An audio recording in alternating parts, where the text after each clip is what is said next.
It didn't go away.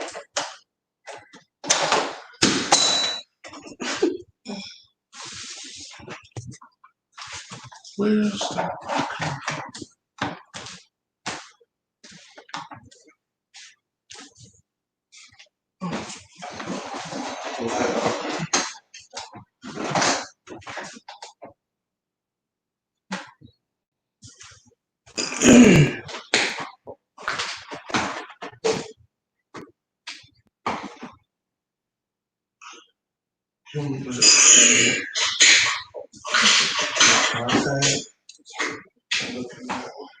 It's not going away.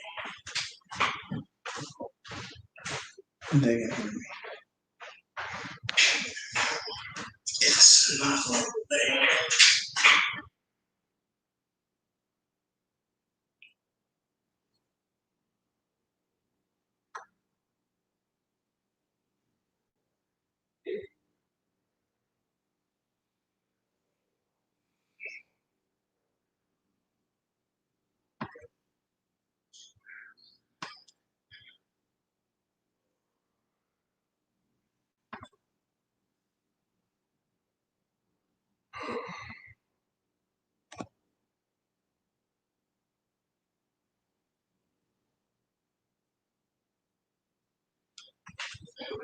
You banners.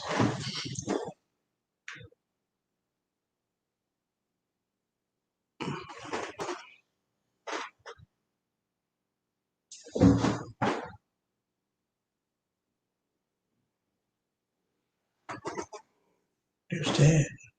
Mm-hmm.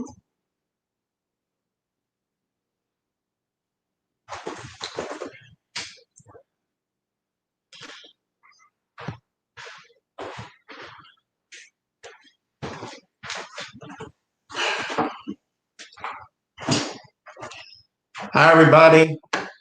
Hope you can hear me. I'm having a little difficulty with this banners. It's straight across my face, as you can see, but we're going to get it figured out. And I can't.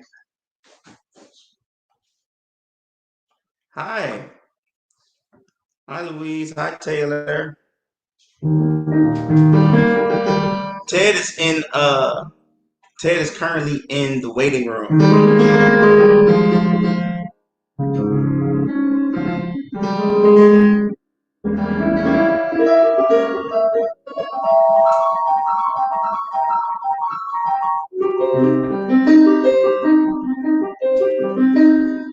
Thank you so much for all the well wishes. I'm still waiting to get this logo from across my face. So hold on, guys.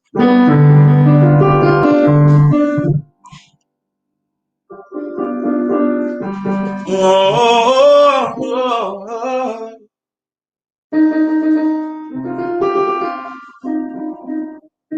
Yeah, we wouldn't miss Ted. We wouldn't miss him.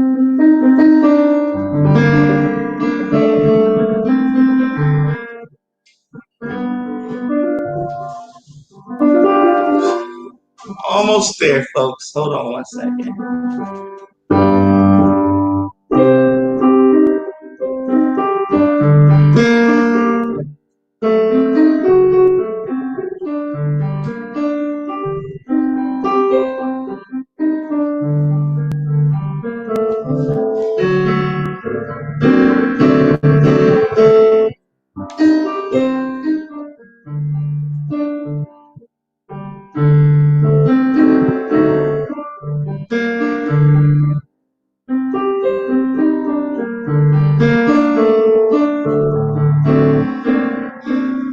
Well, while we're waiting to get that out here, I'm going to go ahead and just sing for you. So can we be lovers now? Let go of the past that hunts us down. Can we finally be found in each other's arms above the ground? Can we forget the skin we were in, and let our souls lead from within. And we drink from you, reach down, empty our land, and fill us.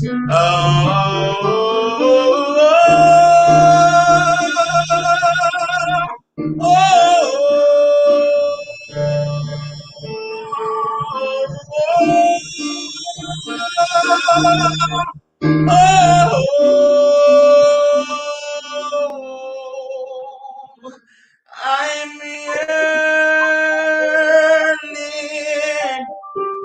yearning. I'm yearning for you to stay.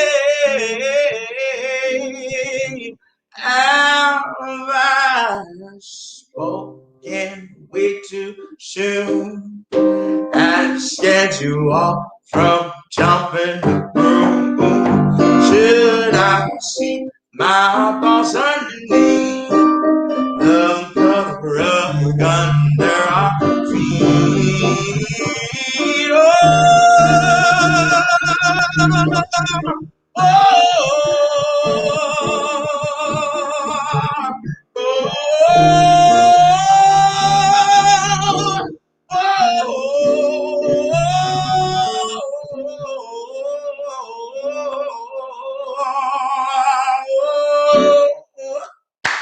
I'm yearning.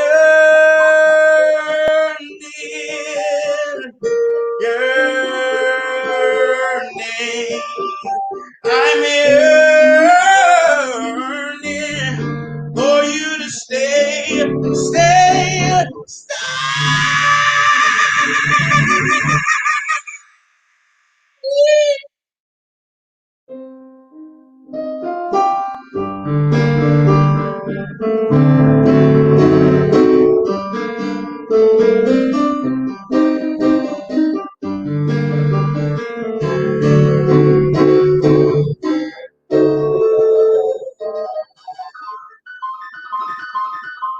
I'm yearning,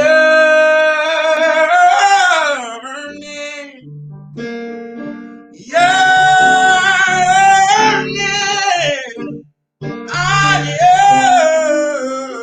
yearning for you to stay. Oh, today, y'all, we have my man Ted from Mumford and Sons. I'm gonna call him the Bee King. We're gonna have a really good time today. Thank y'all for joining us.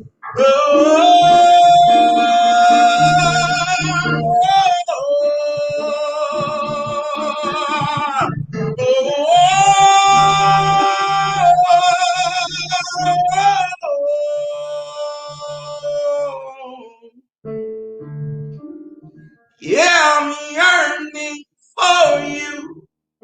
Even in this quarantine, I'm yearning for you.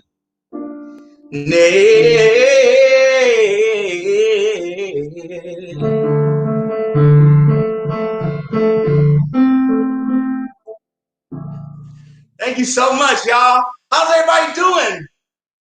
I'm just so excited to be with you, and I am going to get my brother in here ASAP. Let me see how I can do this, though. Let's see.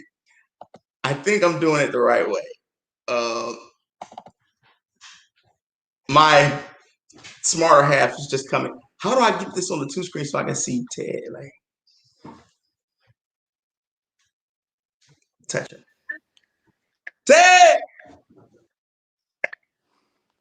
My dear fellow, how are you? How are you, Ted? I'm good, man. I'm good. I'm nervous about my internet connection because I live in the middle of nowhere. I was going to talk to you from our beehives up in the field, and I was trying to dial in, and it was like not enough internet up here. So I'm down in the house, and I needed that, man. You sound amazing today. That lifted You look amazing, buddy. How are you, man? I'm fine. We're, I guess, end of month 2 now. So we're staying busy. We're just staying productive, Yeah. staying creative. I'm here with my partner Millie, so we're looking after each other. How you doing? You okay? Bro, I'm good, man. I'm doing the same thing, just staying busy and Yeah. really I know you probably know this more than I, but I am enjoying my house. I haven't seen my house all of like last year. I mean, so I was like, holy smokes, I love the swimming pool. I love my TV. I love my bed. Oh man, there you go. Man, so I mean You like got are to you focus having on the road fever? yeah. Say again. Are you having road fever? Like do you want to get back out there? I had a little bit in the last few days. I think more than anything else, I kind of miss my bandmates. I'm starting to miss the boys quite a lot. We in like 13 years, we've never spent this much time apart. Oh, So I don't know. Yeah, we talk, pretty regularly. We're staying in touch, and everyone's doing fine. So that's the main thing. Everyone's healthy, and yeah, yeah, man. we'll get I back out there talked to one day. Winston.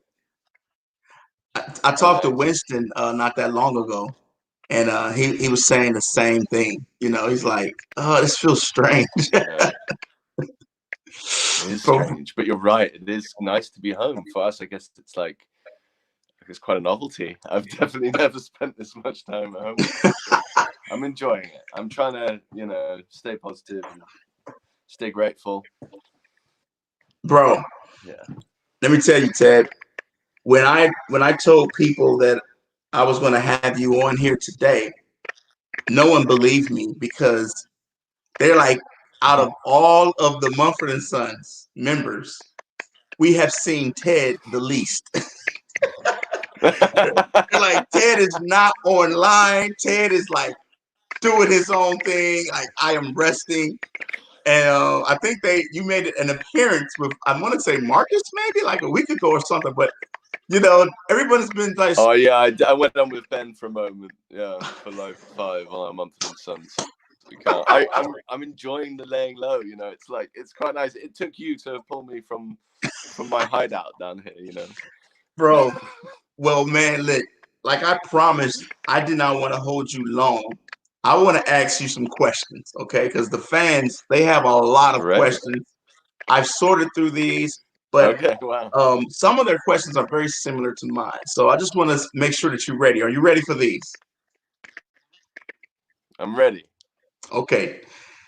The first question, Ted, is how did you become the bee king? What's your fascination with bees? Well, first of all, that is a slightly hefty title that I'm not quite sure I've fully earned yet, but thank you. Um, I moved to this spot. I'm in south of England, in the countryside, sort of in the woods, about 4 years ago, and we had an outbuilding that had bees in the wall. They were like a wild colony that had taken up in the wall cavity of a building that we knew we were going to have to pull down. So it felt like a responsible thing to get a local beekeeper in. So he removed the colony from the wall, and he put them in a box. And he looked at our field, and he was like, this is actually a great place to keep bees. If you want, I could show you. So my first year under his wing, he kind of showed me the ropes, and Yeah. I learned, and I read lots and lots of books. And this will be our 4th year now, and we're up to 5 colonies. We got 5 hives. So it's just a beautiful thing. It's one of those things I never imagined myself doing, but Wow. it's fascinating.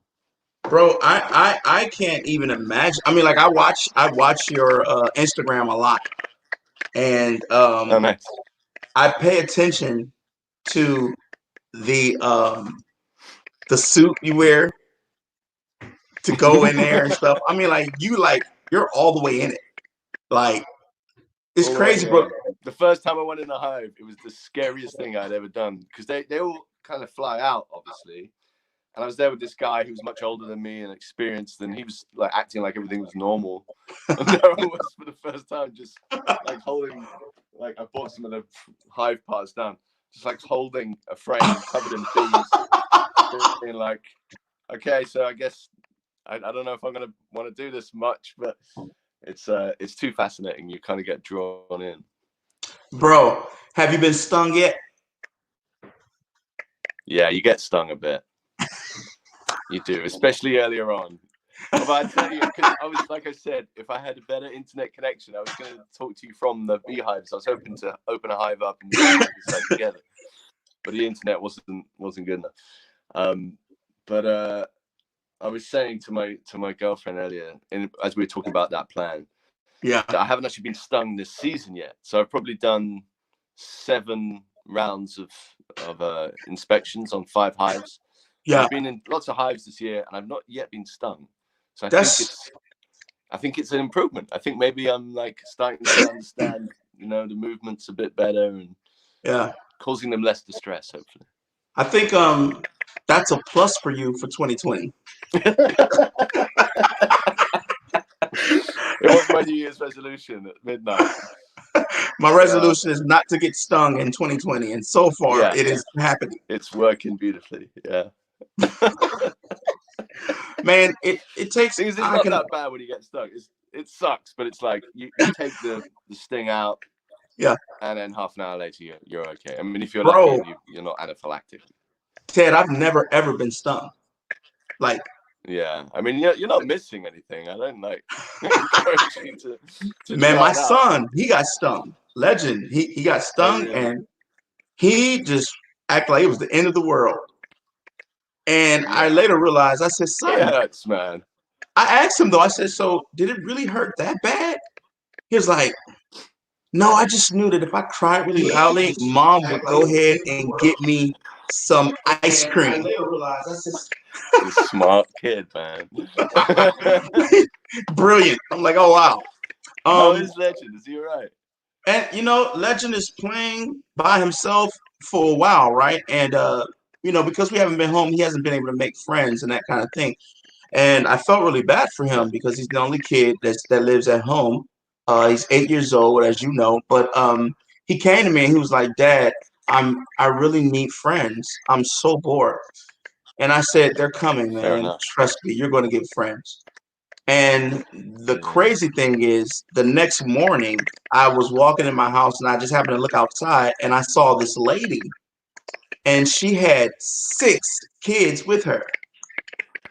And I zipped outside, man. I must have looked like a madman to her because I'm like, wait, I'm sorry. I'm like, I'm Michael. What's your name? She's like, Candace, and I'm this big black dude running after her in this suburban neighborhood. She's like, and I'm like, do you live here? She said, yeah, I live right up the street. I'm like, oh my gosh.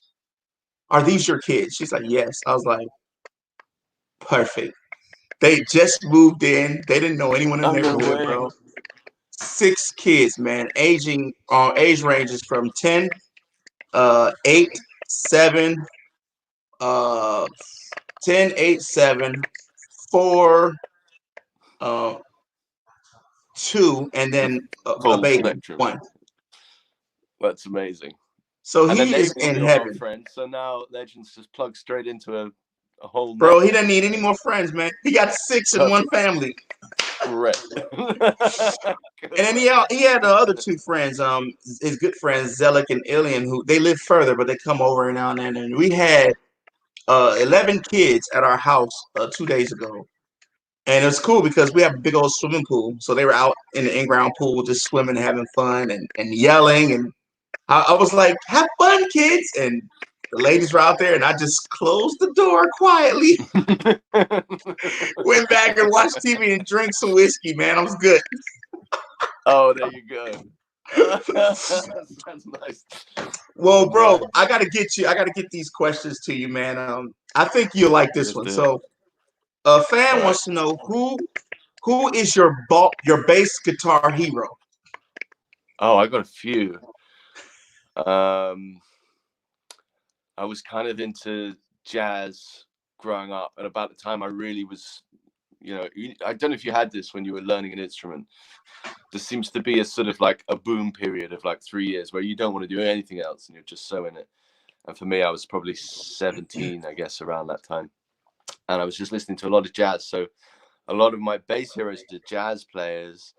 Jaco Pastorius is obviously like a big, everyone loves Jaco. But I loved Ray Brown. I had a huge crush on his playing, Yeah. and Ron Carter as well, like the CTI jazz recordings he used to do with Freddie Hubbard and that kind of scene.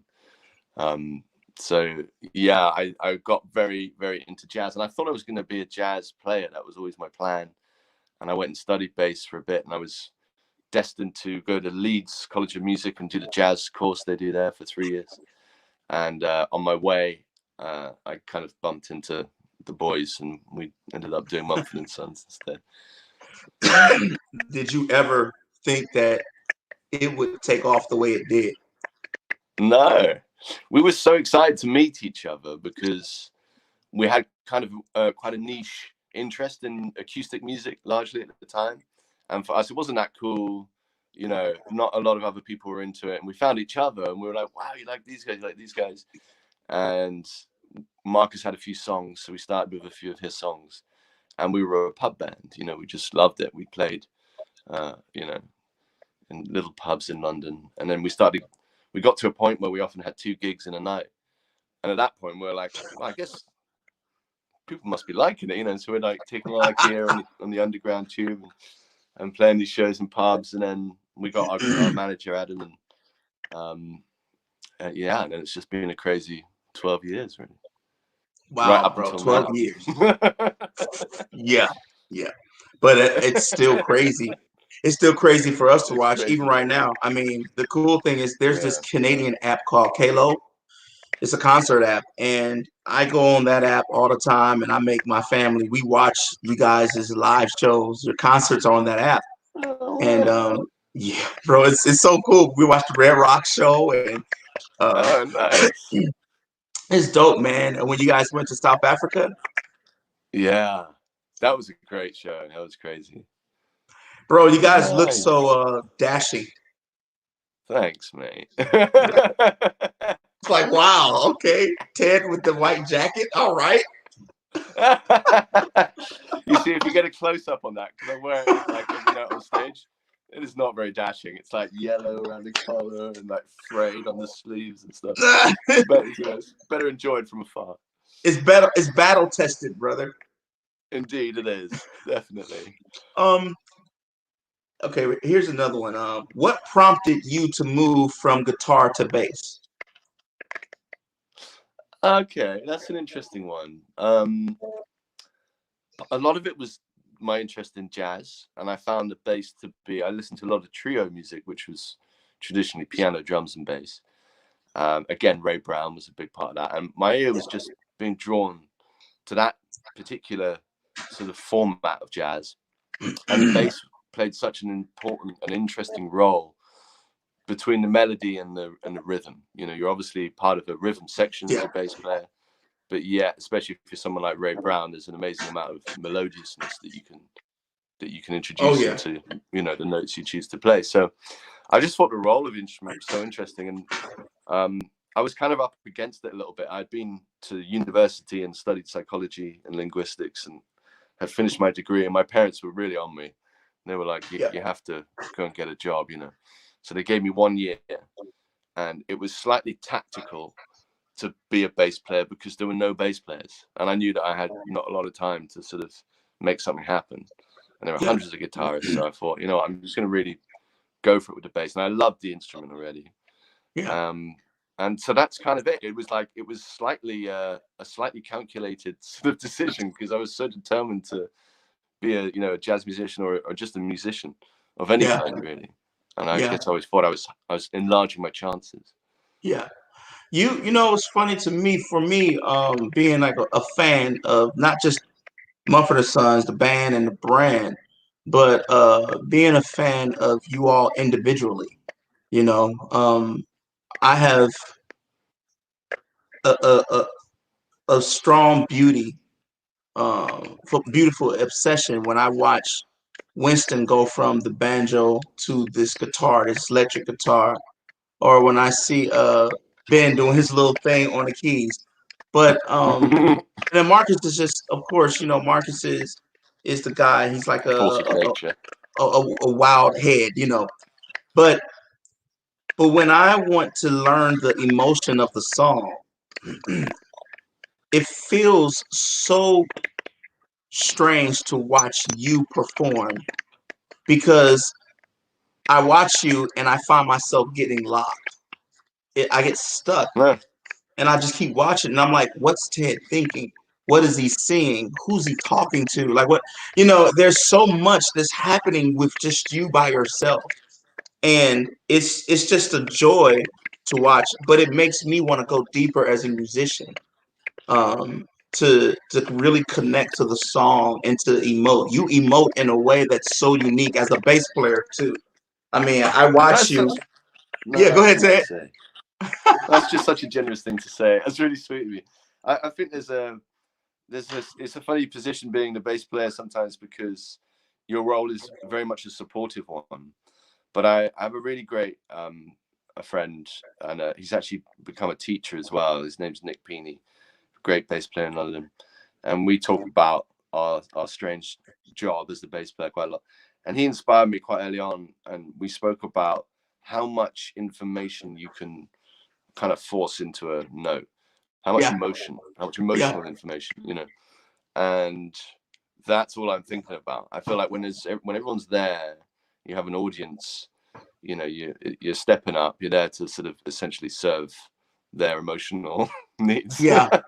uh, and I feel like it's an important job. And in those 2 hours when we're on stage, Wow. none of us are messing around. Like the idea is to just impart as much of our feeling through our instruments as we can. And I think there's no science to it. There's no sort of, maths around it. It's just a kind of a magical thing that I believe in. Wow. I It think you is. believe in it too, judging by the way you sing and play. I do. You can play anything, right? And then you can play something. Yeah, yeah, yeah. I agree with that. I believe in that wholeheartedly. I think that a lot of that is missing in our generation of musicians today. I think that's what makes Mumford and Sons so unique and so passionate. I think one of the things that I heard a producer say to me, he said, the only band that I've heard that can capture in the studio what they do live is Mumford and Sons. They found a way to capture it perfectly, you know. And he wanted to know what I thought that was. How did they do that? And without ever being in the studio with you guys, without ever having this conversation that you and I are having, Ted, and I've never had it with Ben, Winston, or Marcus, but I believe that it's the thing that creates us as human beings. It's that same creating force that kind of comes down. It's, religious people have kind of taken it and owned it, but Yeah, it doesn't belong to religion. It's that definitely. spirituality, man. I totally agree. I have to admit, when I first sang with my bandmates, there was something. We'd all played with lots of different musicians before in different formats and sang harmonies and all this sort of stuff. But when I sang with those guys, and I wasn't really a singer, they were sort of drawing it out of me. It really did feel amazing. And there's nothing. I don't know. There's no secret. I think if you are coming at something, if you're coming to the same point, from different directions, as long as you're kind of like aiming for the same thing and you hit it, then I think the effect is sort of exponentially brilliant. Yeah, Whatever it is you're trying to do.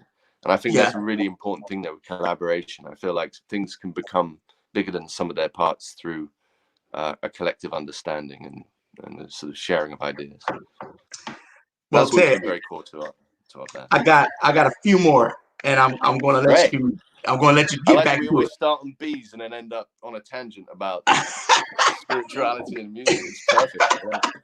it. Well, man, we play this game called Rapid Fire. All right, Oh and no. Okay. yeah, it's just questions, but they're like quick. They're thrown out Okay. at you, and you got to, and it's kind of hard on the internet because we're miles and miles away, and it's spotty for us, but it's fun. So I'm going to throw these questions out to you, and you're going to give me the first answer that comes to your mind. Okay. This could be deeply embarrassing. I'm ready. I promise it's not going to be anything crazy. Okay, here we go. Where is the worst place you can get stuck? An elevator. What is something that annoys you? People doing construction work in the morning when I'm trying to have a nice sleep. Are you a morning person or a night person? I am, well, judging by my last answer, definitely more of a night person. What is the thing you are most afraid of? Oh gosh, this is quite philosophical. This is not like oh god. I think becoming unwell and being stuck and reliant on other people, losing my independence. What is the one thing that you've always wanted to do that you haven't done yet? Build a tree house.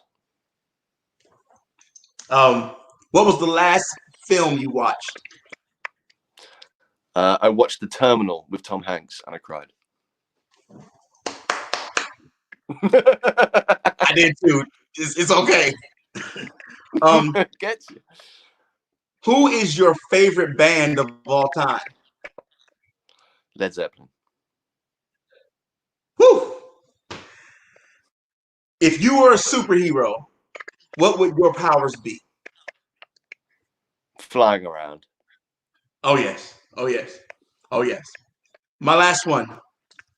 What is your least favorite food? Probably oysters. Can't do it. Tanya will love to hear this. She does not like twice. oysters, bro. No. Oh, just not something intended for human consumption. Surely they're in that like really tough shell for a reason. They're not supposed to get in there. It's not Bro. right. Okay, I have one last one. This came in hot and last, but if you could pick one person from the band to be in quarantine with, who would it be and why? Wow. Well, that's a very, it's a divisive question because I'm about to upset two of my bandmates. I don't know. I certainly wouldn't not want any of them in quarantine. Right. I would all figure out some nice things to do. I think I would probably quarantine with Ben, partly because when I first moved to London, I didn't really have anywhere to live and he took me in.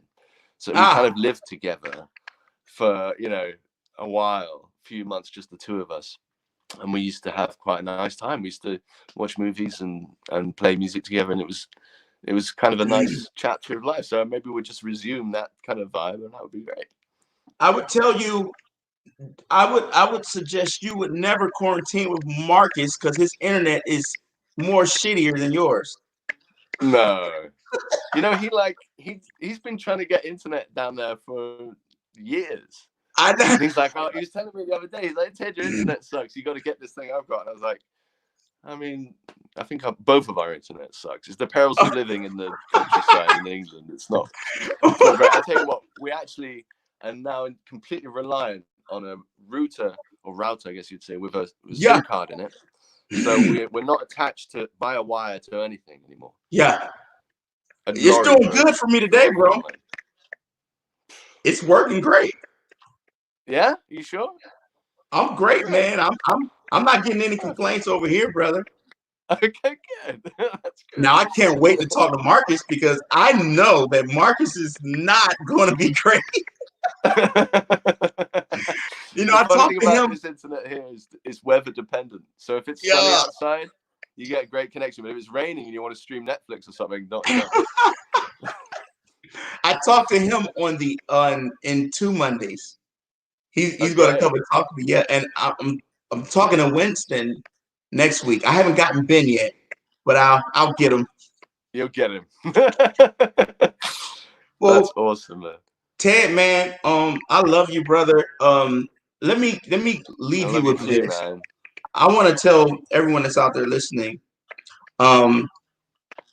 We were at the Americana Fest, 2019, and I didn't know that you guys would be there, that you all were going to be there until the actual day of this show.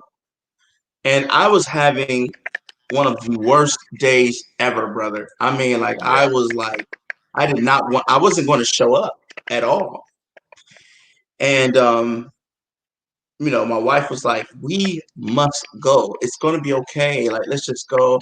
And I didn't want to go because I don't like competition, you know, I We're a don't bit like like it. that. Yeah, Yeah. I just don't like it. But I also had a lot of anxiety happening. My mom and dad were in town, uh, and I just felt trapped. But we got in the vehicle and we came, and I saw you fellas in the stairwell, and you guys were with two of my other buddies, the milk carton kids, and I was like, wow, this is going to be a cool day. Like, I'm going to be good. But I would have never thought in a million years that one, the Warren Treaty were going to win the same award you guys won before, but that you were going to run across that stage. People don't know, like, I guess each award ceremony, whatever, is unique, but certainly this one, we were announcing the winner, but we didn't Yeah, genuinely know who it was. I was yeah, just like, in my mind, I was like, Warren Treaty, Warren Treaty, Warren Treaty, Warren Treaty. And I opened the envelope, and I lost it. I just lost it. bro. So you know that you're a meme now. No, Somebody, really? one of you guys' fans, and a mutual fan of ours was videotaping this and Yeah. created this like GIF And out watch of me you. freak out. That's so cool. So it just sees you running over and it sees me going. And Oh, wicked. That's but so man, cool. it's really cool to have friends like y'all and friends like you. And I'm honored that you took the time out of your schedule to do this with me. And Tanya is here and she's waving and she loves you. And Oh, man. I love her so much. my I want brother to hear it. Will, his name is Will Morrell. I'll send you a song of his. He is a major fan, and he's waving too.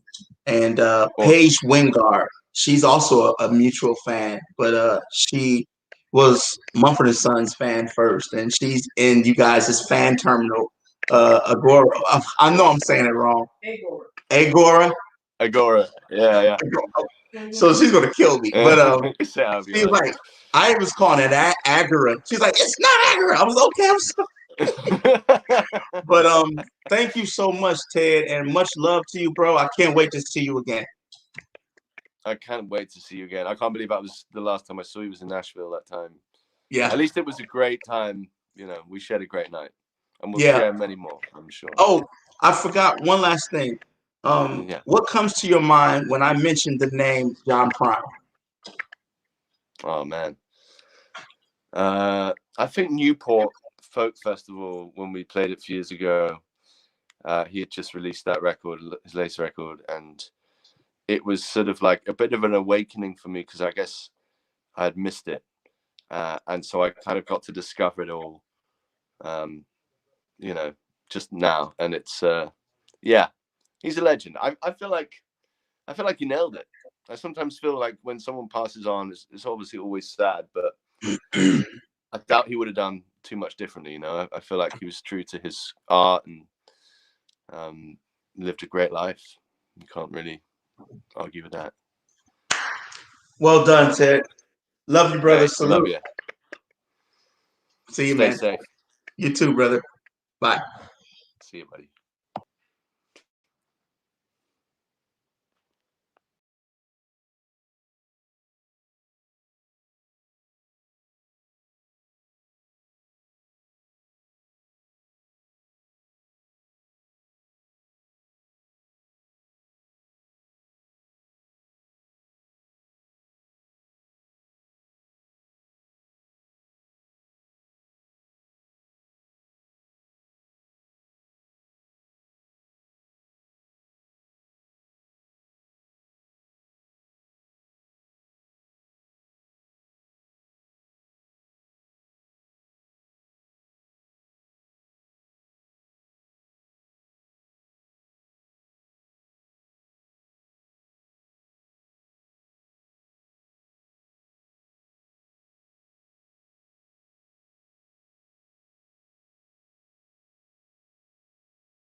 I just want to say thank you for everyone watching that. I'm sorry for the final technical difficulties.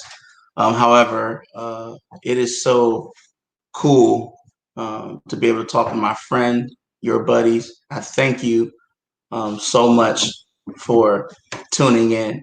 Be sure to pay attention to Tanya's for Tanya Tuesdays tomorrow. We're going to be doing it again. It's going to be awesome. Until next time, I love you guys. Thank you.